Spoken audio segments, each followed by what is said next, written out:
বাংলাদেশের ৬৪টা জেলা আছে, এক এক জেলার সৌন্দর্য এক এক রকম। ফেনীর শহরের উপর দিয়ে সবসময় আসা যাওয়া করি, কখনো ফেনীর গ্রাম দেখা হয় নাই। এই প্রথম ফেনীর গ্রাম দেখতে যাচ্ছি, তাও আবার বন্ধু শ্বশুরবাড়িতে। আসসালামু আলাইকুম, কেমন আছে আপনারা সবাই? আলহামদুলিল্লাহ, সকালবেলা ঘুম থেকে উঠে আমরা সবাই নাস্তা করার পরে রেডি হয়ে গেছি। আমরা তো মহা খুশি, একটা নতুন জায়গা যাচ্ছি সেজন্য। আর তার চেয়ে বেশি খুশি আমরা যাচ্ছি বন্ধু শ্বশুরবাড়িতে। ও যখন বিয়ে করছে তখন আসলে যেতে পারেনি, আমার ছেলে মেয়ের অ্যানুয়াল এক্সাম ছিল সেজন্য। এখন যেহেতু দাওয়াত দিয়েছে বন্ধু শ্বশুরবাড়িতে, জামাই ভাতা বেহাই ভাতা কী সব এইসব বলে, আপনারা যদি জানান অবশ্যই জানাবেন। ওই প্রোগ্রামটাতে যাচ্ছি আমরা, অনেক বেশি খুশি একটা নতুন জায়গা যাওয়ার জন্য। ফেনী আসলে কখনো যাওয়া হয় নাই, গ্রাম দেখা হয় নাই, এই জন্য আরও বেশি খুশি ছিলাম। আমার কাছে অনেক বেশি ভালো লাগে নতুন নতুন জায়গা যাইতে, নতুন নতুন জায়গা দেখতে। আর প্রকৃতি দেখতে তো আমার কাছে অনেক বেশি ভালো লাগে। গ্রামের মেয়ে যেহেতু গ্রাম দেখতে অনেক ভালো লাগে। আর এই যে মানুষগুলো দেখতেছেন হাসি খুশি মানুষগুলা, প্রতিদিন ঘর থেকে বের হওয়ার সময় ওদের হাসি মাখা মুখটা দেখি অনেক ভালো লাগে। ওদের অভাব অনটন থাকলেও কিন্তু আমাদেরকে দেখলে সবসময় হাসি মুখে একটা সালাম দেয়, কেমন আছে জিজ্ঞেস করে। দোয়া করি ওদের জন্য, আল্লাহ যেন ওদেরকে এবং ওদের পরিবারকে ভালো রাখে। আমরা চলে আসছি ফ্লেভার্সে একটু নাস্তা নেওয়ার জন্য, মিষ্টি নেওয়ার জন্য। যেহেতু নতুন জায়গা যাব, তাও আবার বন্ধুর শ্বশুরবাড়ি বলে কথা, সেজন্য একটু মিষ্টি নিতে হবে। আমি আর দিদার প্রথম আসলাম, আমার পেছনে চলে আসছে আরিয়া আরহান দুইজনে। আরহান কিছু নিবে না, কিন্তু আরিয়া হচ্ছে ওর পছন্দের পেস্ট্রি নিবে।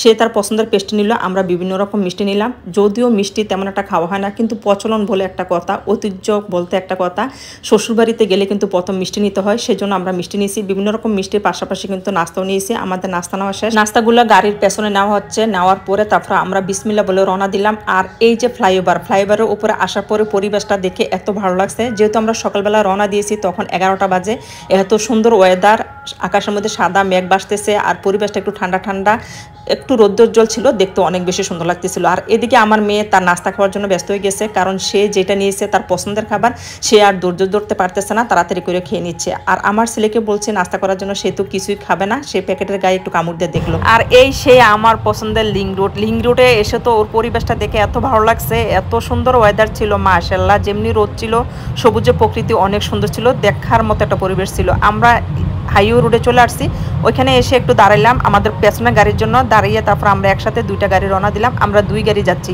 আর যাওয়ার সময় হাইওয়ে রোডের পরিবেশটা কি বলবো, এত সুন্দর। দুই রোডের মাঝখানে এত সুন্দর সুন্দর ফুলের গাছ, ফুল ফুটে আছে। আর যেহেতু ওয়েদারটা একটু মেঘলা, তারপর রৌদ্রোজ্জ্বল ওয়েদার, ফুলের গাছগুলো দেখার পর এত ভালো লাগতেছিল। লং ট্যুরে যাওয়ার সময় যখন এইরকম পরিবেশ দেখে দেখে যাওয়া হয়, তখন আসলে বিরক্ত লাগে না, জার্নিটা অনেক সুন্দর হয়।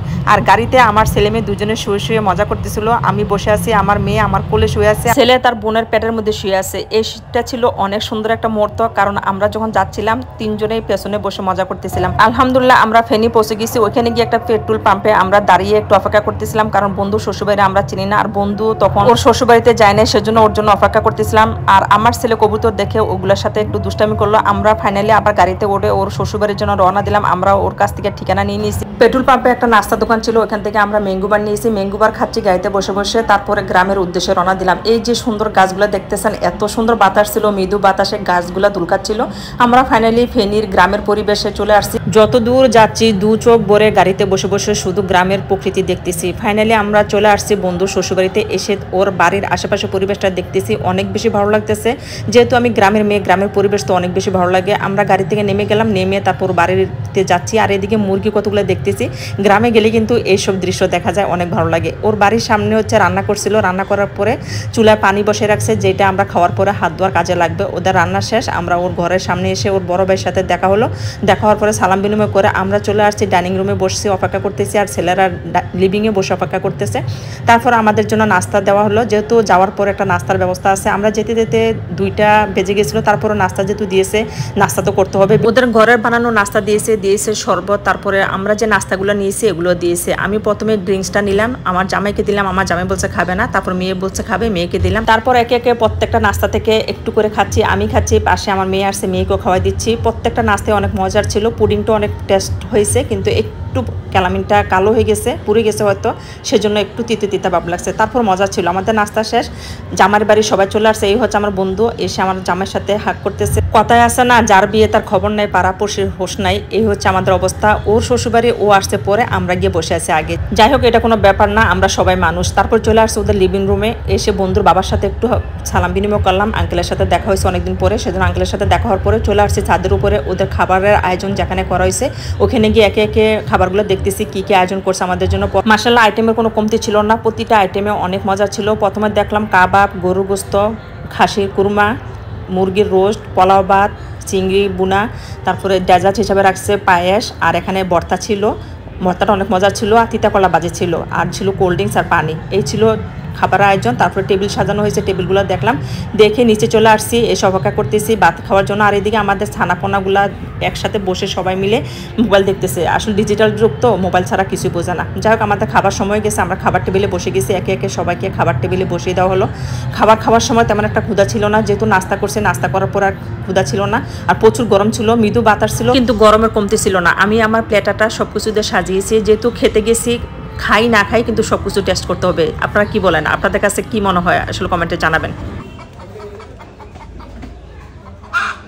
খাবার শেষ করে ওদের উঠানে হাঁটতেছি, আর এখানে 5টা মুরগি একসাথে কি সুন্দর যুক্তি পরামর্শ করতেছে। ওদের সাউন্ডটা একটু রাখলাম, আপনারা বলবেন কেমন লাগছে। আর এই যে কালো বিড়াল, বিড়ালটা দেখে আমি চাচ্ছিলাম কাছে যেতে, কিন্তু সে আমাকে দেখে দৌড় দিয়ে চলে গেল।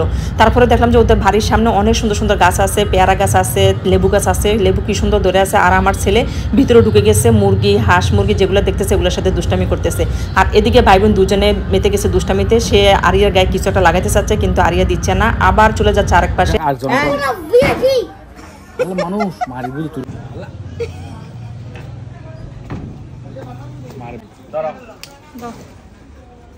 মালিককে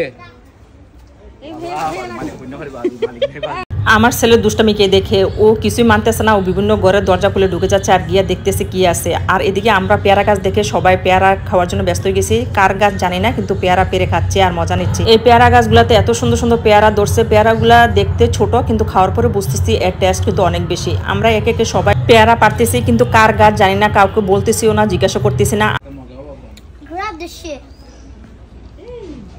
আমরা সবাই মিলে পেয়ারা খাওয়ার জন্য এবং পারার জন্য ব্যস্ত হয়ে গেছি। ওরা সবাই পেয়ারা পারছে, আমি কেন বাদ থাকবো, সেজন্য লাস্টে আমিও গেলাম, গিয়ে আমার পছন্দের 2টা পেয়ারা পারলাম, পাইরা তারপরে ওইখানে ধুয়ে সুন্দরভাবে খেয়ে নিলাম। পেয়ারাগুলো অনেক মজা ছিল। যাই হোক, এই ছিল আমাদের ওদের উঠানের পেয়ারা পাড়া সুন্দর মুহূর্ত, খাওয়া দাওয়ার মুহূর্ত।